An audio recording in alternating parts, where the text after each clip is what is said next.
여러분, 혹시 70억이라는 돈이 얼마나 큰 돈인지 아십니까? 요즘 서울 아파트 한 채 값이 20억이라고 하니까 서울 아파트 3, 4채를 살 수 있는 어마어마한 돈입니다. 그런데 이런 큰 돈을 들여서 만든 마을이 지금은 유령마을이 되어버렸다는 이야기를 들으시면 어떤 기분이 드실까요? 안녕하십니까. 여러분의 부동산 나침반 호랑이 발자국입니다. 오늘은 정말 가슴 아픈 이야기를 가지고 왔습니다. 충청남도 당진시에 있는 한 테마마을의 처참한 현실을 여러분께 보여드리려고 합니다. 우선 파독 근로자분들이 누구신지부터 설명드려야겠습니다. 1960년대 우리나라가 아직 가난했던 시절 독일에서 일할 광부와 간호사를 모집한다는 소식이 전해졌습니다.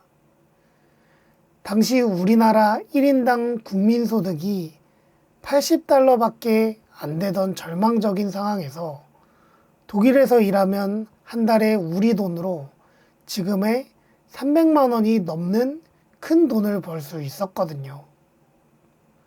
1963년부터 1977년까지 약 3만 명의 파독 근로자가 독일 땅을 밟았습니다. 이분들이 고국으로 보낸 외화만 해도 10억 달러가 넘었어요. 지금 가치로 치면 수십조 원에 달하는 어마어마한 돈이었습니다. 말 그대로 우리나라 경제 발전의 숨은 영웅들이셨던 거죠. 2007년 충남 당진시에서는 이런 분들을 위한 야심찬 계획을 세웠습니다. 독일에서 고생하신 파독 근로자분들이 고국에 돌아와서 편안한 노후를 보낼 수 있는 특별한 마을을 만들겠다는 것이었습니다. 당시 총 사업비만 무려 70억 원이 투입되었습니다. 요즘 돈으로 치면 100억 원이 넘는 엄청난 돈이었죠. 계획은 정말 완벽해 보였습니다.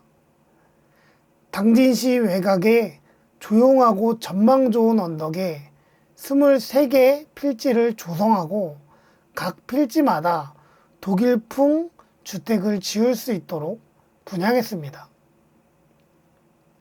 마을 중앙에는 독일 시골 마을 같은 예쁜 광장도 만들고 독일식 맥주집과 소세지 가게도 들어설 예정이었어요.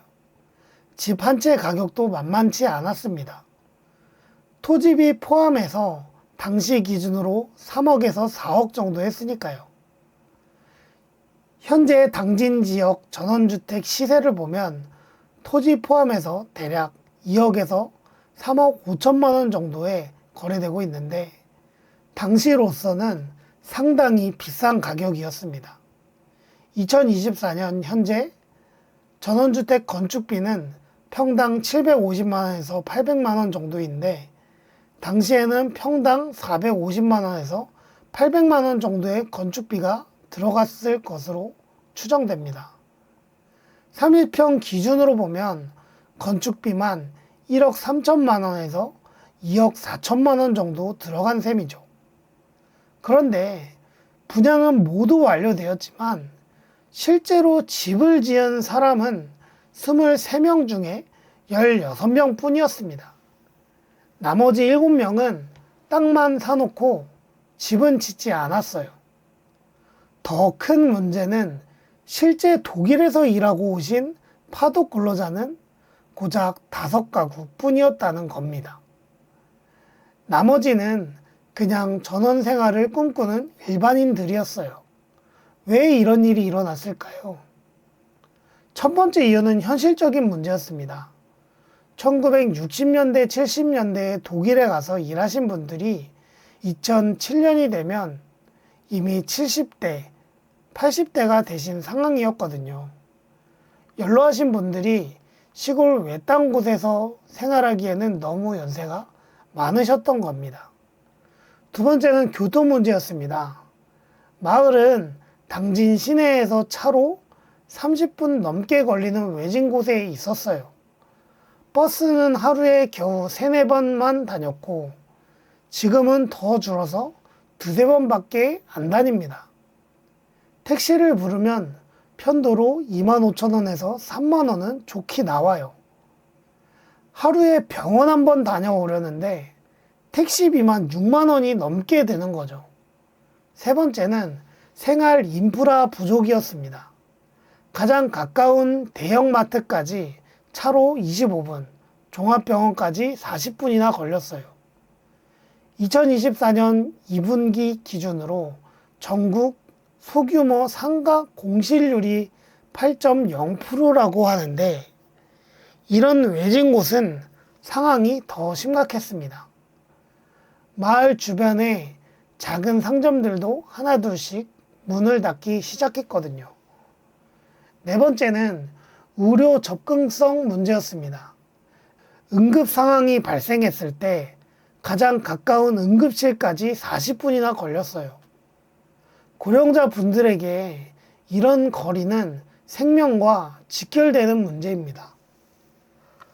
실제로 마을에 사시던 한 어르신이 심장마비로 쓰러졌는데 병원까지 가는 시간이 너무 오래 걸려서 안타까운 일이 벌어지기도 했습니다. 다섯 번째는 동절기 관리 문제였습니다. 겨울에 눈이 오면 제설 작업이 제대로 안 되어서 며칠씩 고립되기도 했어요. 난방비도 만만치 않았습니다. 도시가스가 들어오지 않아서 기름 보일러나 전기를 써야 했는데 한 달 난방비가 3, 40만 원 나왔습니다. 현재 이 마을의 모습을 보면 정말 안타깝습니다. 23채 중에서 실제 사람이 사는 집은 7, 8채 뿐입니다.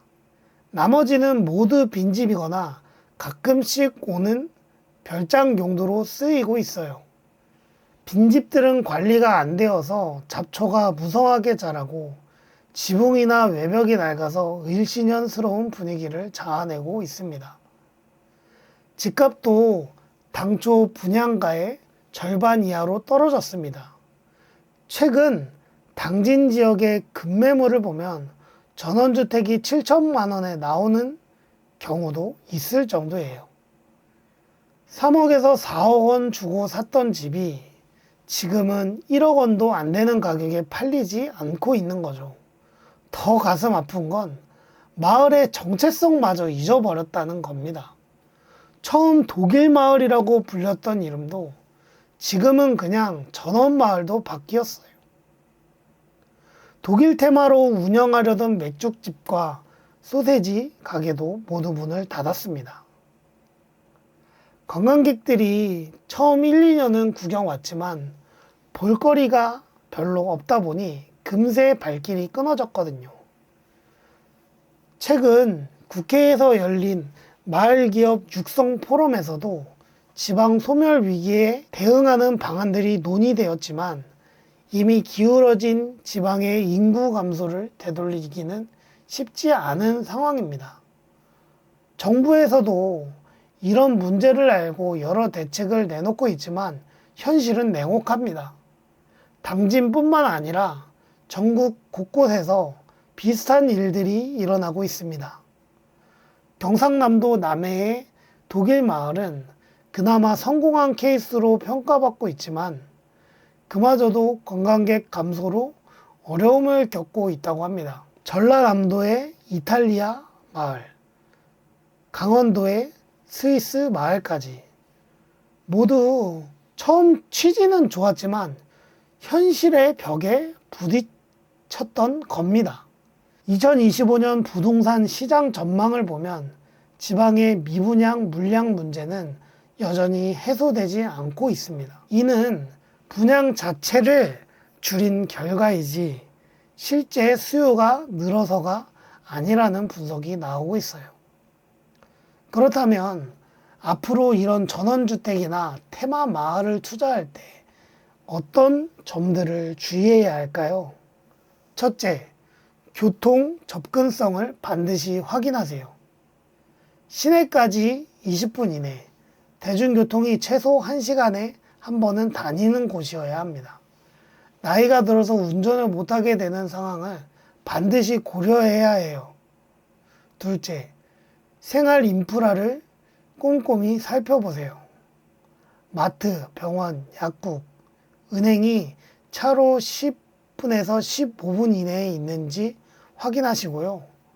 특히 응급실이 있는 종합병원까지의 거리는 정말 중요합니다. 셋째, 겨울철 관리 상태를 점검하세요. 제설 작업이나 도로 관리가 제대로 되는지, 난방시설은 괜찮은지 미리 알아보시기 바랍니다. 도시가스가 들어오는지 아니면 기름 보일러를 써야 하는지도 확인해 보세요. 넷째, 마을의 인구 구성을 살펴보세요. 너무 고령화된 마을은 앞으로 더 어려워질 가능성이 높습니다. 젊은 사람들이 어느 정도 섞여 있는 것이 좋아요. 다섯째, 인터넷이나 통신 상태를 확인해 보세요. 요즘 재택근무나 온라인 쇼핑을 많이 하는데 인터넷이 불안정하면 생활에 큰 불편을 겪을 수도 있어요. 여섯째, 상하수도 시설을 점검하세요. 상수도가 들어오는지 아니면 지하수를 써야 하는지 확인하고요. 전원주택을 짓는 데 들어가는 부대 비용만 해도 전기, 인입비 100만원, 상하수도 공사비 300에서 500만원, 조경비 500만원 정도는 추가로 들어간다고 보시면 됩니다. 최근 전원주택 건축비를 보면 40평 기준으로 2억 2천에서 2억 8천만원 정도 잡으면 무리 없이 건축할 수 있다고 하는데 여기에 토지비까지 합치면 상당한 금액이 들어갑니다. 일곱째, 무엇보다 중요한 투자가 아닌 실거주 목적이라면 정말 그곳에서 10년, 20년 살 수 있을지 신중하게 생각해 보시기 바랍니다. 젊을 때는 괜찮아 보이던 것도 나이가 들면 전혀 다르게 느껴질 수 있거든요. 최근 통계를 보면 수도권과 지방 부동산 격차가 더욱 벌어지고 있습니다. 수도권은 상승세를 보이고 있지만 지방은 여전히 어려운 상황이 계속되고 있어요. 당진 독일 마을의 사례는 우리에게 중요한 교훈을 줍니다. 아무리 좋은 취지와 큰 돈을 들여도 현실적인 문제들을 간과하면 실패할 수밖에 없다는 거죠. 전원마을의 꿈은 아름답지만 현실은 생각보다 까다롭습니다. 특히 우리나라처럼 아파트 문화가 강하게 편의시설에 익숙한 나라에서는 더욱 그렇습니다. 70억이라는 큰 돈이 허공으로 사라진 것을 보면서 우리는 좀 더 신중하고 현실적인 접근이 필요하다는 것을 깨달아야 합니다. 오늘 말씀드린 내용이 여러분의 부동산 투자나 주거 계획에 조금이라도 도움이 되셨으면 좋겠습니다. 무엇보다 섣부른 결정보다는 충분한 검토와 준비를 하시기 바랍니다. 다음에도 여러분께 도움이 되는 생생한 부동산 정보로 찾아뵙겠습니다. 구독과 좋아요, 알림 설정도 잊지 마시고요. 시청해 주셔서 감사합니다.